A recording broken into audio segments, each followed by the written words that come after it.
જી નમસ્કાર, હું TR Jadav. TR એજ્યુકેશનમાં ફરીથી એક નવા વિડીયોમાં તમારું સ્વાગત છે. મિત્રો, આ વિડીયોમાં વાત કરીશું જીએસઆરટીસી હેલ્પર ભરતી જે આવી છે તો તેમાં મિકેનિક ડીઝલ અને એમએમવી મોટર મિકેનિક વ્હીકલ માટેના મોસ્ટ આઈએમપી પ્રશ્નોની ચર્ચા કરીશું. તો ચાલો મિત્રો સ્ટાર્ટ કરીએ.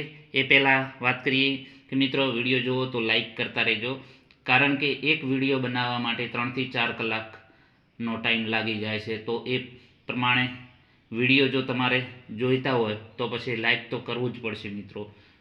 થોડુંક તો તમારે જોવું પડશે કે નહીં, હું તમારા માટે મહેનત કરું છું તો તમારે ફક્ત લાઈક જ કરવાનું છે, ક્યાં પૈસા આપવાના છે. તો મિત્રો લાઈક કરવાનું ન ભૂલતા.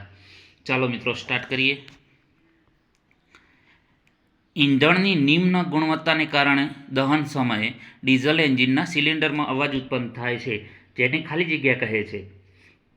તો ઈંધણની નિમ્ન ગુણવત્તાને કારણે દહન સમયે ડીઝલ એન્જિનના સિલિન્ડરમાં અવાજ ઉત્પન્ન થાય છે, જેને ઈંધણ આઘાત તરીકે ઓળખવામાં આવે છે. ઓપ્શન સી સાચો જવાબ છે. નેક્સ્ટ, ગ્લો પ્લગ શું હોય છે? અહીં તમે આકૃતિ જોઈ શકો છો ગ્લો પ્લગની. તો ગ્લો પ્લગ શું હોય છે? તો કમ્બશન ચેમ્બરમાં સ્ક્રૂ વડે લગાવવામાં આવેલા છે. કમ્બશન ચેમ્બર મતલબ કે દહનની જે પટ્ટી છે, મતલબ કે અંદર ચેમ્બર એટલે એક પ્રકારનું બોક્સ. કમ્બશન એટલે કે દહન માટેનું એક નાનું બોક્સ. તો કમ્બશન ચેમ્બરમાં સ્ક્રૂ વડે લગાવવામાં આવે છે, જેથી જે પેટ્રોલને સ્પાર્ક કરે છે. એના પછી વાત કરીશું, ગવર્નર એ ખાલી જગ્યા સંવેદનશીલ સાધન હોય છે. તો ગવર્નર એ ગતિ માટેનું હોય છે, જે ગતિને વધઘટ કરવા માટેનું હોય છે. ઓપ્શન સી સાચો જવાબ છે, ગતિને રિલેટેડ છે. એના પછી વાત કરીશું, એન્જિનમાં ગવર્નરનું કાર્ય શું હોય છે? મોસ્ટ આઈએમપી પ્રશ્ન છે મિત્રો, નોટ બનાવીને લખી લેજો, ખૂબ જ ઉપયોગી સાબિત થશે. જ્યારે પરીક્ષામાં આ જ પ્રશ્ન આવશે ત્યારે તમે અફસોસ થશે કે આ પ્રશ્નો તૈયાર કરી લીધા હોત તો સારું હતું. એટલે મિત્ર, જો હેલ્પરમાં તમારું સારું કારકિર્દી બનાવવી હોય તો, નોકરી જોઈતી હોય તો આ વ્યવસ્થિત એક નોટમાં લખી રાખજો, જેથી કરીને તમને ગમે ત્યારે વાંચવામાં કામ આવશે, બીજી પણ કોઈ પણ એક્ઝામમાં તમને કામ આવશે. એન્જિનમાં ગવર્નરનું કાર્ય શું હોય છે? તો અહીં આકૃતિ તમે જોઈ શકો છો, ગવર્નરની આકૃતિ આપેલી છે. તો કે એન્જિનમાં ગતિ જાળવી રાખવાનું ગવર્નરનું કાર્ય છે. એના પછી વાત કરીશું, ડીઝલ એન્જિનમાં ઉચ્ચતમ કમ્પ્રેશન રેશિયો કેટલો હોય છે? તો ડીઝલ એન્જિનમાં ઉચ્ચતમ કમ્પ્રેશન રેશિયો 22:1 છે. આ પ્રશ્ન મિત્ર આઈટીઆઈ પ્રિન્સિપલની જે હમણાં એક્ઝામ હતી એમાં પૂછાયેલો છે, એટલે મોસ્ટ આઈએમપી પ્રશ્ન છે. ઓપ્શન ડી સાચો જવાબ છે. ડીઝલ એન્જિનમાં નિમ્ન કમ્પ્રેશન રેશિયો કેટલો હોય છે? તો ડીઝલ એન્જિનમાં નિમ્ન કમ્પ્રેશન રેશિયો 14:1 છે. ઓપ્શન સી સાચો જવાબ છે. મોસ્ટ આઈએમપી પ્રશ્નો છે મિત્રો. વારે વારે તમને કહું છું કે આ પ્રશ્નો તમે લખી લેજો, અથવા તો તમે તૈયારી સારી કરજો, જેથી તમને ઘણો ફાયદો થશે. આ મોસ્ટ આઈએમપી પ્રશ્ન છે, આ જ પૂછાવાનું છે, આના છે બીજું કોઈ નહીં પૂછાય મિત્રો. અને આઈટીઆઈના જે હેલ્પરની ભરતી છે તો આ ટાઈપના જ પ્રશ્નો હશે, કોઈ વધારે ડીપમાં નહીં જાય. નીચેનામાંથી કયું એક ડીઝલ એન્જિન એક્ઝોસ્ટ સિસ્ટમનો ભાગ નથી? Valve, muffler, silencer, tail pipe. તો તેનો સાચો જવાબ છે સાયલેન્સર, જે ડીઝલ એન્જિન એક્ઝોસ્ટ સિસ્ટમનો ભાગ નથી. તો અહીં તમે સાયલેન્સર તમે જોઈ શકો છો. એના પછી વાત કરીશું, ઠંડી મોસમમાં ડીઝલ એન્જિન ચાલુ કરવામાં શેના કારણે મુશ્કેલી પડે છે? તો ઠંડીની મોસમમાં ડીઝલ એન્જિન ચાલુ કરવામાં શેના કારણે મુશ્કેલી પડે છે? તો તેનો સાચો જવાબ છે સી, કમ્પ્રેશન સ્ટ્રોક દરમિયાન ઠંડા સિલિન્ડર બ્લોકમાં મહત્તમ ઉષ્મા શોષાઈ જવાના કારણે જલ્દી ચાલુ થતું નથી. તો કમ્પ્રેશન, જે એન્જિનમાં 4 સ્ટ્રોક હોય છે, સક્શન, કમ્પ્રેસર, જે કમ્પ્રેસર બીજો સ્ટ્રોક હોય છે. પહેલો સક્શન છે, સક્શન જે કોઈ પણ હવા ખેંચે છે. એના પછી છે કમ્પ્રેશન સ્ટ્રોક છે, એના પછી પાવર સ્ટ્રોક અને એક્ઝોસ્ટ સ્ટ્રોક. તો કમ્પ્રેશન સ્ટ્રોક દરમિયાન ઠંડા સિલિન્ડર બ્લોકમાં મહત્તમ ઉષ્મા શોષાઈ જવાના કારણે, એમાં ઉષ્મા વધારે શોષાઈ જવાના કારણે એમાં ચાલુ કરવામાં મુશ્કેલી પડે છે. એના પછી વાત કરીશું, ડીઝલ સાયકલને અન્ય કયા નામે પણ ઓળખવામાં આવે છે? તો ડીઝલ સાયકલને અચળ દબાણ એટલે કે કોન્સ્ટન્ટ પ્રેશર સાયકલ તરીકે ઓળખવામાં આવે છે, અચળ દબાણ સાયકલ તરીકે ઓળખવામાં આવે છે. મોસ્ટ આઈએમપી પ્રશ્ન છે મિત્રો. વારે વારે તમને કહું છું કે આના સિવાય બહારનું કોઈ પ્રશ્ન નહીં આવે, એટલી તમને ગેરંટી આપું છું. 5Sના સંદર્ભમાં સાયટોન સેટ ઇન ઓર્ડરને કારણે શેમાં વધારો થાય છે? તો 5Sના સંદર્ભમાં સાયટોન એટલે કે સેટ ઇન ઓર્ડરના કારણે ઉત્પાદકતા એટલે કે પ્રોડક્શનમાં વધારો થાય છે.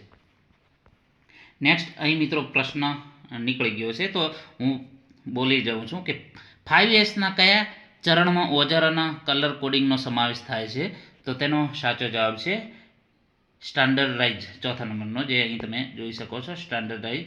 જે અહીં એવું હોય તો પ્રશ્ન લખી દઉં છું કે 5S, સોરી મિત્રો લખવામાં પ્રોબ્લેમ થાય છે. 5Sના કયા ચરણમાં ઓજારોના કલર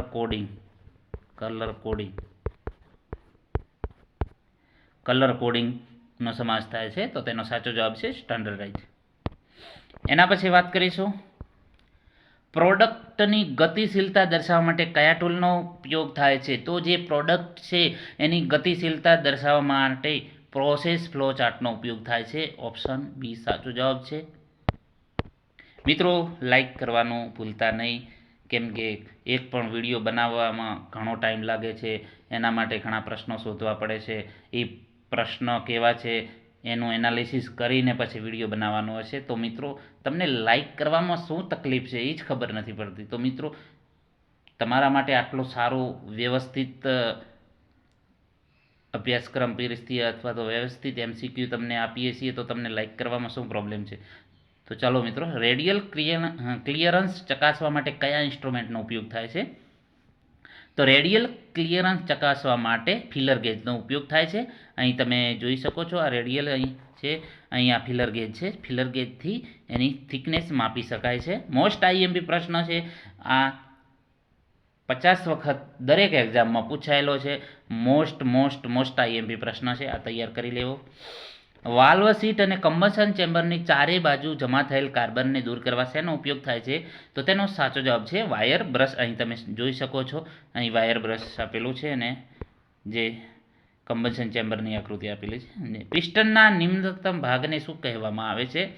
તો પિસ્ટનના નિમ્નતમ ભાગને સ્કર્ટ તરીકે ઓળખવામાં આવે છે. જે પિસ્ટન જે છે, આ પિસ્ટન આપેલું છે મિત્રો, જે આ એનો નીચેનો ભાગ છે, તો એને પિસ્ટન સ્કર્ટ તરીકે ઓળખવામાં આવે છે.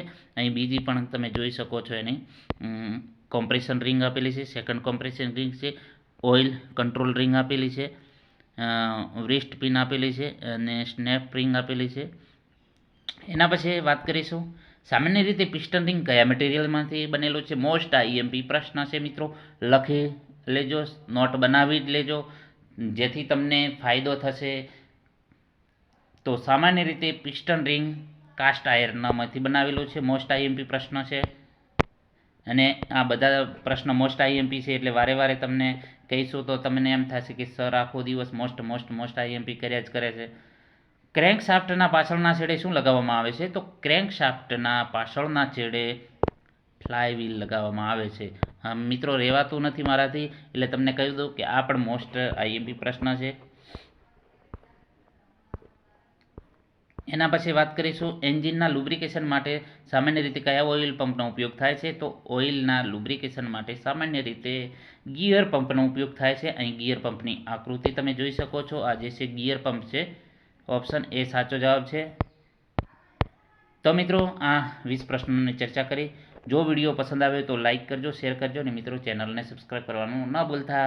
જો લાઇક 500થી ઓછી આવશે તો આપણે મિત્રો વિડીયો બનાવવાનું બંધ કરીશું, કારણ કે તમને કોઈ મતલબ કે તમે લાઈક જ નથી કરતા, તો પછી કોઈ મહેનત કરવાની જરૂર નથી. તમને કશું એમ થોડુંક પણ એમ નથી થતું કે ના સર આપણા માટે મહેનત કરીએ છીએ, તો ચાલો આપણે પણ એક લાઇકનું બટન દબાવી દઈએ. કંઈ પૈસા તો તમારે આપવાના નથી. તો ચાલો મિત્રો, નેક્સ્ટ વિડીયોમાં જો 500 લાઇકમાં આવશે તો ફરીથી નવો વિડીયો અપલોડ કરીશું.